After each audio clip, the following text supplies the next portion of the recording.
ᱡᱚᱦᱟᱨ ᱟᱭᱳ ᱟᱲᱟᱝ ᱨᱮᱱ ᱥᱟᱱᱟᱢ ᱵᱷᱤᱭᱩᱣᱟᱨᱥ ᱠᱚ ᱟᱸᱡᱚᱢᱤᱭᱟᱹ ᱠᱚ ᱧᱮᱧᱮᱞᱤᱭᱟᱹ ᱠᱚ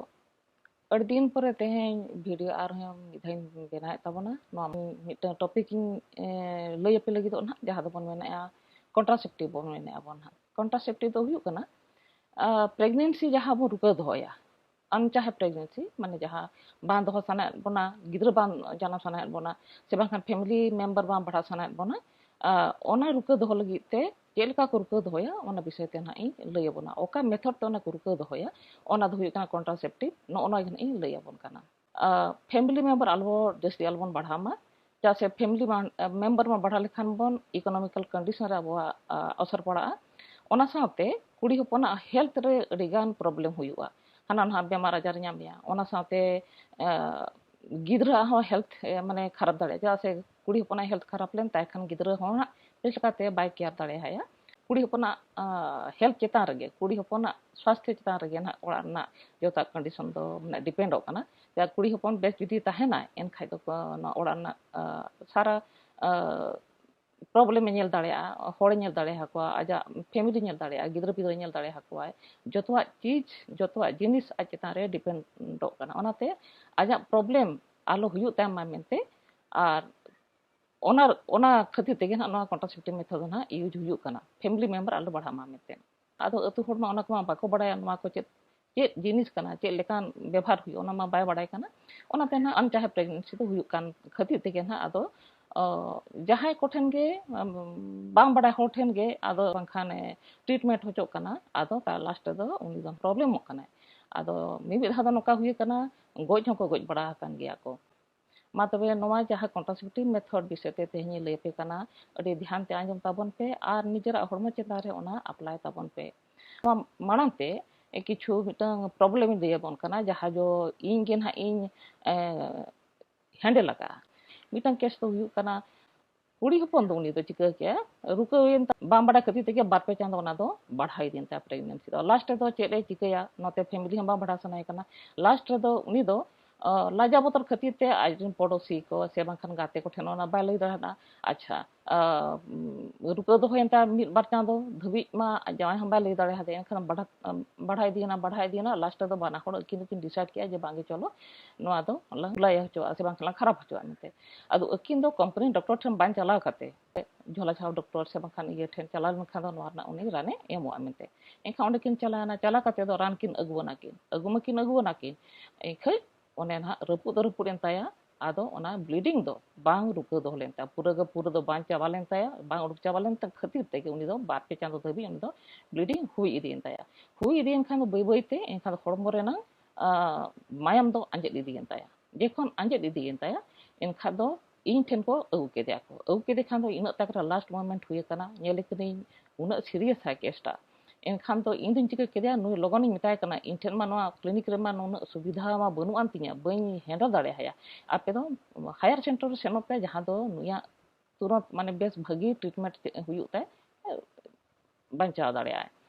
इदी जोखा को उनी दो और दो ताला हर दो गोजना तो नोआ जिनिस की मेनेया जदि नुकिन हो जदि अकिन बानार गे हस्बैंड वाइफ जदि किन ठिका का खान ओना दो सेफली ना हॉस्पिटल गे ना को तो हैंडल दाड़े गया को हितकम एनखान दो माना प्रथम माना महीना रे बाका सेकेंड महीना रे चला लेनखान दो डॉक्टर ठेन नोआ लई लेखान दो आज डॉक्टर ही को अडी सेफली उनी दो को अबॉर्शन चके ताया हितकम एनखाय दो ओना दो ना ओनका उनी दो गोजनाय तो नोना बांग बड़ा खातिर तेगे नोआ विषय ते बांग बड़ा खातिर तेगे अकिन नोआ गलत मेथड की यूज किया किन ओना खातिर ते उनकिन बारा गिद्रा हटो काट किना अच्छा फैमिली हो बर्बाद हटो कदाय एनखान दो नोआ आर मिटन केस हुयु कना जहां कुड़ी हपन उनी हो एकदम बाय बड़ा था जो प्रेगनेंसी 6-7 महीना धबी चलायन ताया और फैमिली उनमारान ताहे कान ताया और ओना साथे गिद्रा भीतर रे अडी गैप अडी लगन प्रेगनेंसी हुई खातिर ते उनी दो नोआ प्रेगनेंसी बांग बढ़ा सना लेते को बड़ा था सेदा दो दाई को ना को तो को बड़ा था जो ना मेथड को बड़ा था कलकार को रपुड चे को मेते आको ओड़ा सुर रे उनी दाई ताहे कर उठिन किन चलाना किन उनी दो आजा जहां बड़ा था जो मिटन सेदाय बन बड़ा आंजमा का लेका काड़े गे उनी दो हटर खड़ा देखान दो एनखाय दो ओना दो चिकैदा यूट्रस ओना दो पूरा भोगइन ताया भोगइन खान दो उनी दो लाइट दो अडी सख्त फुलोइन ताया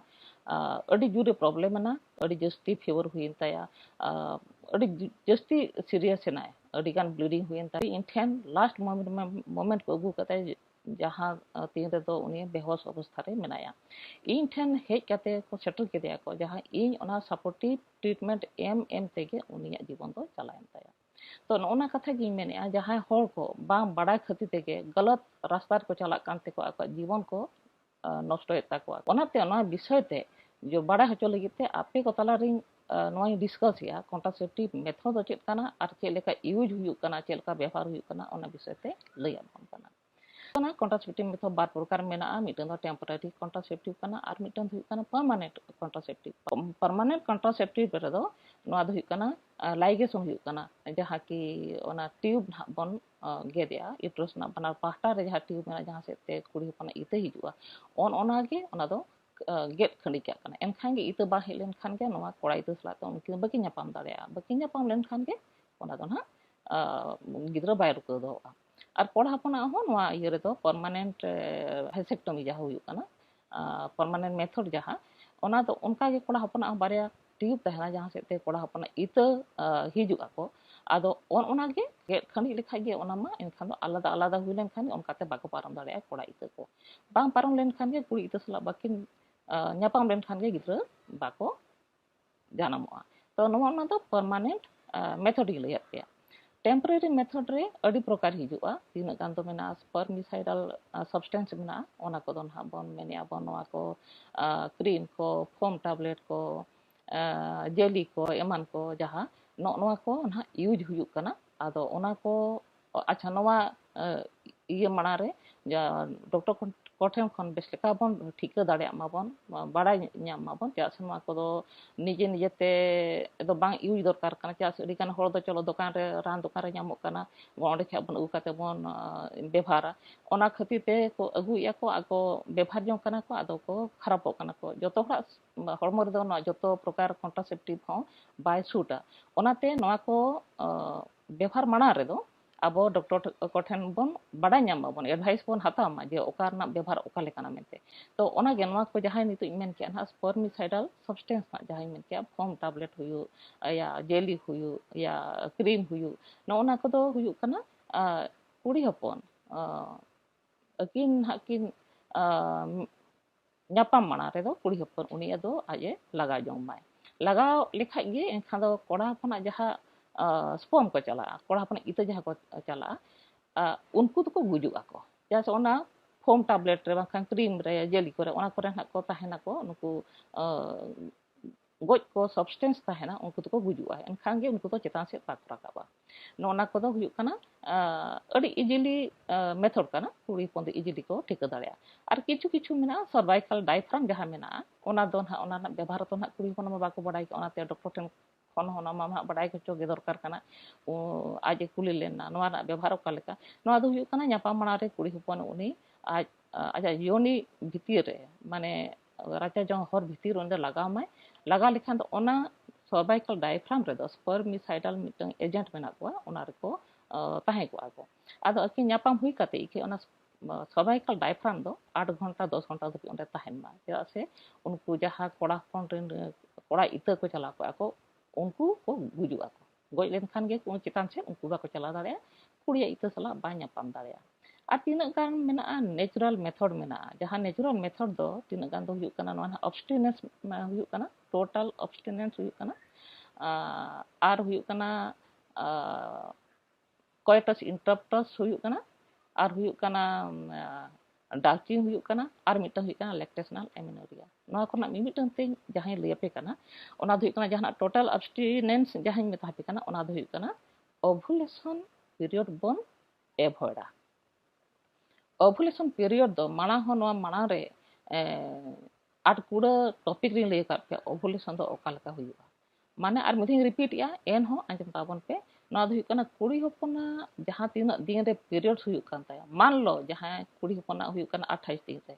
आर बाखाय दो ओकया दो 30 दिन रे हुयु कना आर बाखाय ओकया दो 35 डेज रे हुयु कना या बांखान 40 डेज रे हुयु कना तो नोना टोटल दिन खन अब 14 डेज बन माइनस लेखान बन जहां ओवुलेशन डे हेजना ओना खन 3-4 दिन मांग और ओवुलेशन डे खन 3-4 दिन परे माने ऑल टोटल में लेखान दो 7-8 दिन दिन नोवा अड़ी इम्पोर्टेंट डे कना नोना फर्टाइल पीरियड कना नोना डे जुदी नोना निना दिन में हफ्ता जुदी बन एवॉइडा एनखाइ दो प्रेगनेंसी खन बन बचावा तो मिटा एग्जांपल लैया जहां कुड़ी हपन 28 दिन बाखान 35 डेज के मिटा 35 डेज ना गे एग्जांपल इन हापे कना 35 डेज माइनस 14 डेज एनखान हुई एन तावना आंसर हिजुआ 21 एनखान दोना 21 खन 3-4 दिन माना 21 खन 3-4 दिन पोरेया माने टोटल हुईना 7-8 दिन हुईना एनखान ओना 7-8 दिन अकिन आलोकिन ᱧᱟᱯᱟᱢ नोना जदि बाकी ᱧᱟᱯᱟᱢ एनखान दो ओना प्रेगनेंसी खन बचा तो नोना हुई का मिटन दो टोटल अब्सटिनेंस कना और मिटन हुई कना कोयटस इंटरप्टस ओना तो हुई कना ᱧᱟᱯᱟᱢ जोखा कोड़ा हपन कुड़ी हपना राजा जो हर भितर आलो डिस्चार्ज में उनी तो बाहर रे डिस्चार्ज में ओना दो एनखान दो चिका कोड़ा हपना जहां तिना सीमेन मेना बाखा कोड़ा हपन इते उनको तो ओना कुड़ी हपना योनि रे बाको चला लेनखान के उनको चेतान बाको रकापा कुड़ी हपना इते सला बाकी ᱧᱟᱯᱟᱢ दाड़े एनखान के प्रेगनेंसी खन बांचायना और मिटन हुई कना ना लैक्टेशनल एमेनोरिया जहां की कुड़ी हपन डिलीवरी पोरे जहां तीना दिन गिद्रे मम हाय कना उना दिन पूरा उनको दो ओवुलेशन बाय होता कोआ ठीक है तो ओके ओके कुड़ी हपन दो 6-7 महीना धबी ये पीरियड्स बाय नेला ओके ओके दो मिड शर्मा 1.5 बछर धबी पीरियड्स बाको नेला तो नो ये जो पीरियड नुको लगी तो अड़ी सेफ पीरियड कना तो यूजुअली ज्यादातर दो कुड़ी हपन दो नोना दो 3-4 महीना धबी तो एकदम के टोटल बाको ओवुलेशन एनते बाय नेल लेखा गे प्रेगनेंसी बाय हुई ताया और मिटन हुई कांता डाउचिंग जहां दो बन मेनिया ओना मिटन नोकान मेथड काना ओनार दो कुड़ी हपन ᱧᱟᱯᱟᱢ हुई काते दो उनी अरु फरचा माय पूरा के पूरा अरु फरचा माय मिटन गान हो नोवा आलो चेतान से आलो रकाब मा तो ᱧᱟᱯᱟᱢ हुई काते ओना दो बेस के अरु हुई लेन खान गे एनखाइ गे कोड़ा इते चेतान से बा चला लेन खान कुड़ी हपन इते सलाते ओना तो किन बाकी ᱧᱟᱯᱟम लेन खान गे ओना प्रेगनेंसी बाय हुई लेना तो नोना को किचुकान मेथड नेचुरल मेथड को आनो क्रीम को जेली को ये को टैबलेट को ना को ले पे कना और मिटे हुई कना कोड़ा हपना जहां मेथड हुई कना मिटे अड़ी पॉपुलर ये कना कंडोम कना और मिटे हुई कना कोयटस इंटरप्टस जहां मेने नेचुरल प्रोसेस ओना कोड़ा हपन दो ओना को यूज आको यूजुअली तो कंडोम मा जतो बन बडाय कना 100% हो दुनिया रे जतो को बडाय कना को एका ओना कंडोम यूज मा अड़ी प्रकार जिनिस ते हम बांचायना ओना प्लस प्रेगनेंसी हो नवा रुको दो हो के आय नवा कंडोम ते दो और ना नवा कोयटस इंटरप्टस तो ना मिटे नेचुरल प्रोसेस कना नवा दो ना कोड़ा हपन के यूजुअली को इया को व्यवहार को जहां लकी मेन के ओना दो ओने बाहरे रे उनी दो डिस्चार्ज मा कुड़ी हपना योनि भीतर ओना दो आलो डिस्चार्ज मा एखान ओना को हुयु कना कोड़ा हपन व्यवहार को और किछु गान हुईना जहां तीन मेना स्टेरॉयडल टैबलेट को जहां मेना ना नवा को ओसीपी बन मेना कुड़ी हपन टैबलेट जो जहां को जमा को पीरियड्स ना 5th डे को जमा को जहां 30 डेज तक को जमा को नोना टैबलेट ते हो ये प्रेगनेंसी को बचा और मिटे हुई कना कॉपर्टी नोना हम मिटे जहां 2 शर्मा रना 9 शर्मा रना 10 शर्मा रना नोना को यूज को कुड़ी हपन इखै नोना किन बारिया जो मिटे मेन के ओसीपी टैबलेट जहां टैबलेट ना मेनिया ओना टैबलेट यूज माना रे दो डॉक्टर कोठेन अड़ी भागी तेगे उनी दो कंसल्ट माय चेदा से नेतार अड़ी कान हुयु कान जहां लके मेन किया अड़ी कान को चलो टैबलेट को ᱧᱟᱢᱚᱜ काना से बांखान नवा जिनिस को ᱧᱟᱢᱚᱜ काना कॉपर्टी को ᱧᱟᱢᱚᱜ काना दुकान खन को अगु काते जहां मिटन सिस्टर ठेन से बांखान नर्स ठेन जहां ठेन गे उनी दो ना लगा होचो काना एमान होचो काना कि नवा अड़ी गान माने मेरिट्स को जिनिस मेना जहां की पेशेंट बाको ठीक दाड़िया आर दो अड़ी गान असुविधा को हुआ चेदा से स्टेरॉयडल टैबलेट ना जहां मेनिया कॉपर ये सॉरी ओसीपी जहां टैबलेट मेनिया ओना तो हुयु कना usually newly married couple usually को यूज को उनको दो चेदा से आज जहां तीन दिन आज एवॉइड सनाय कना उन दिन टैबलेट जमा नवा टैबलेट ये लेखा बंद लेखा गे 2-3 महीना पर दो ओवुलेशन हुयु ताया और नवा टैबलेट को और एटा हर को जहां को बा यूज लेकान हर को हुयु कना जहां पेशेंट जदी अड़ी सेना डिजीज मेना ताया माने हार्ट डिजीज मेना ताया लिवर डिजीज मेना ताया किडनी डिजीज मेना ताया ᱛᱟᱯᱚᱨᱮ ᱦᱚᱲᱢᱚ ᱨᱮ ᱤᱭᱟᱹ ᱠᱚᱨᱮ ᱵᱷᱮᱱ ᱠᱚᱨᱮ ᱮᱢᱟᱱ ᱠᱚᱨᱮ ᱟᱡᱟᱜ ᱱᱟর্ভ ᱠᱚᱨᱮ ᱛᱷᱟᱠᱟ ᱵᱞᱟᱰ ᱜᱮ ᱡᱚᱢᱟᱜ ᱠᱟᱱ ᱛᱟᱭᱟ ᱚᱱᱠᱟᱱ ᱵᱮᱢᱟᱨ ᱦᱚᱲ ᱦᱚᱸ ᱢᱮᱱᱟᱜ ᱠᱚᱣᱟ ᱛᱟᱯᱚᱨᱮ ᱦᱩᱭᱩᱜ ᱠᱟᱱᱟ ᱡᱟᱦᱟᱸ ᱢᱟᱭᱜᱨᱮᱱ ᱡᱟᱦᱟᱱᱟᱜ ᱵᱚᱦᱚᱜ ᱦᱟᱹᱥᱩ ᱦᱚᱲ ᱠᱚ ᱱᱚᱝᱠᱟᱱ ᱦᱚᱲ ᱠᱚᱫᱚ ᱟᱹᱰᱤᱜᱟᱱ ᱱᱚᱣᱟ ᱠᱚᱫᱚ ᱵᱟᱝ ᱥᱩᱴ ᱠᱚᱣᱟ ᱚᱱᱟᱛᱮ ᱩᱱᱠᱩ ᱫᱚ ᱚᱱᱟ ᱠᱚᱫᱚ ᱰᱚᱠᱴᱚᱨ ᱠᱚᱫᱚ ᱵᱟᱠᱚ ᱮᱢᱟ ᱠᱚᱣᱟ ᱚᱱᱟᱛᱮ ᱱᱚᱣᱟ ᱠᱚᱫᱚ ᱤᱭᱩᱡᱽ ᱵᱮᱵᱚᱦᱟᱨ ᱢᱟᱲᱟᱝ ᱨᱮᱫᱚ ᱟᱯᱮ ᱫᱚ ᱰᱚᱠᱴᱚᱨ ᱴᱷᱮᱱ ᱮᱠᱫᱚᱢ ᱵᱷᱟᱹᱜᱤ ᱞᱮᱠᱟ ᱚᱱᱟ ᱨᱮᱱᱟᱜ ᱡᱟᱱᱠᱟᱨᱤ ᱵᱟᱲᱟᱭ ᱧᱟᱢ ᱯᱮ ᱪᱮᱫᱟᱜ ᱥᱮ ᱱᱚᱣᱟ ᱠᱚᱨᱮᱱᱟᱜ ᱥᱟᱭᱤᱰ ᱤᱯᱷᱮᱠᱴ को विषय ते हम डॉक्टर ठेन को भाग लेका तेपे ठीक दाड़ेया तो आर मिटे कथा हुई कना टैबलेट जम लेखान जहाँ गिद्रा सॉरी जहाँ कुड़ी हपन डेलीवरी हुई कना गिद्रा ममा है कना टैबलेट जम लेखान नोआ तोवाय अंजेद गया तोवा अंजे लेखान के गिद्रा चल कर ममा है ओनाते नुकु दो डेलीवरी पेशेंट को दो बाको एमा को टैबलेट दो उनको लगी ते दो इंजेक्शन जहाँ मेना जहाँ 2 चांदो रेना 6 महीना रेना उनकान का जहाँ इंजेक्शन ही कना ओनाते दो इंजेक्शन हता लेखान आज प्रेगनेंसी खन बांचाना इखै तोवा दो बाय अंजेदा आर मिटन कपटी जहाँ मेन के ना 2 शर्मा रे 9 शर्मा 10 बछर नोकाना कपटी हुई जहाँ कि आज यूट्रस भीतर रे ओना तो लगावा को उनकाना इये गे मेना आद ओना हो जहाँ मारांग ऑपरेशन जहाँ होड़ा हुई कान ताया सीएस ते मारा ऑपरेशन ते गिद्रा हुई कना उनी दो बाको लगावाया क्या से नोआ को चेदा मेन नोआ जहाँ की मेन के उनका जहाँ रे को ओना लगा हचु ako उनका दो बांगे नोआ दो उनी दो बाको लगावाया उनी लगी ते दो आर एटागा मेथड मेना ओना को लैया को डॉक्टर को तो नोना को जिनिस जहाँ मेन किया बड़ा जम पे आपे लाइफ रे नोआ को दो यूज ताबन पे व्यवहार ताबन पे तबे खाय दो नोआ मारा मारा असुविधा खन को बांचा दाड़े आपे और फैमिली पे माने सुखे संदार पे दो दाड़े आपे मान दाड़े आपे और आपे हम पे मिटंग लाइफ भगी लाइफ पे बितावा तो नोना जहाँ मेन किया नोआ विषय ते हम मिटंग आर्टिकल ओला का आर्टिकल जहाँ आयो आड़ांग ई मैगजीन रे ना छापा हकना ओंडे खन आपे डिटेल्स पे ठीक दाड़े आपे चेक को ओला कना चेक का तो बांगे जतो ओना पढ़ा लेखान पे ठीक दाड़े ओनाते ओना सर्च ताबन पे ओना आयो आड़ांग ई मैगजीन ओकारे मेना तिया ओंडे नेल लेखा ओना पढ़ा ताबन पे ओना पे ठीक दाड़े तो नोना को गे जिनिस मेन किया आदो ना को तेमा नोआ विषय ते इना गिन लैयाबन कना नेक्स्ट वीडियो रे आर एटागा विषय ते ही लैयाबोना ना को केयरफुली आंजम ताबन पे बड़ा जम पे मा तबे तेहिं दो नोंडे गिन केचे दिया नोआ केचे साथे गे आपे कोठेन खन विदाई हाताया तो मा तबे जोहार गे।